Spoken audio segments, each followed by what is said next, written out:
MiG-29 এখন আমাদের মানে ইঞ্জিনগুলোর মধ্যে জং ধরে গেছে। এতগুলো যে ফান্ড দেয় এয়ারফোর্সের পিছিয়ে, এগুলো কোথায় যায়? এ পর্যন্ত আজকে যদি আমাদের এয়ারফোর্সটা যদি এখানে আরও বেটার থাকতো, এরকম অ্যাক্সিডেন্ট ইজিলি অ্যাভয়েড করা যেত, এটা আমি মনে করি। আর এ পর্যন্ত এখনও চাইলে সম্ভব, কিন্তু এখনও মানে কোনো আমি প্রপার স্টেপস দেখতেছি না। যেমন এখানে অ্যাক্সিডেন্ট হয়েছে, ঠিক আছে, অ্যাক্সিডেন্ট হওয়ার পরে একটা ইনভেস্টিগেশন টিম অলওয়েজ রেডি থাকে, ঠিক আছে, উইথিন 24 আওয়ার একটা জেনারেল স্টেটমেন্ট দেয়।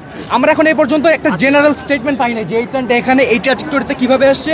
আর আমার মেন কথা হচ্ছে, এরকম একটা এরিয়াতে ফ্লাইট প্ল্যান কেন বানানো হবে একটা প্লেনের? তাও এটা একটা ফাইটার জেট প্লেন ছিল, প্লেনটা যদি এদিক দিয়ে আসে, এদিক দিয়ে বা কেন এসে এখানে পড়বে?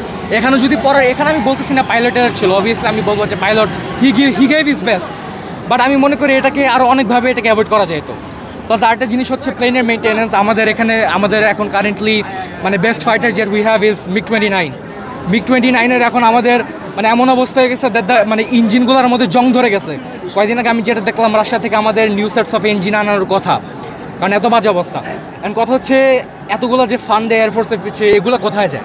এখন আমি আপনাদের বলি, ফর এক্সাম্পল ইন্ডিয়ার কথা চিন্তা করেন। ইন্ডিয়ার কিন্তু অলরেডি 4.5 জেনারেশন একটা ফাইটার আছে, রাইট? ইভেন আমি জাস্ট আমার নেবার কান্ট্রির কথা বললাম, ঠিক আছে, সিন্স বাংলাদেশ আর ইন্ডিয়ার মধ্যে এত কথা মানে আসা যাওয়া করে, তো মনে করেন যে আমাদের মানে পাশের কান্ট্রি যদি 4.5 জেনারেশনের রাফাল থাকতে পারে, আমাদের কারণ MiG-21 আমরা এখানে আছি, আমাদের তো ফান্ডিং কম নাই। একদমই না, কারণ আমাদের এখন কারেন্টলি যে প্ল্যানটা আছে আমার মনে হয় সেটা MiG-29G ভার্সন, যেটা একটা এক্সপোর্ট ভ্যারিয়েন্ট।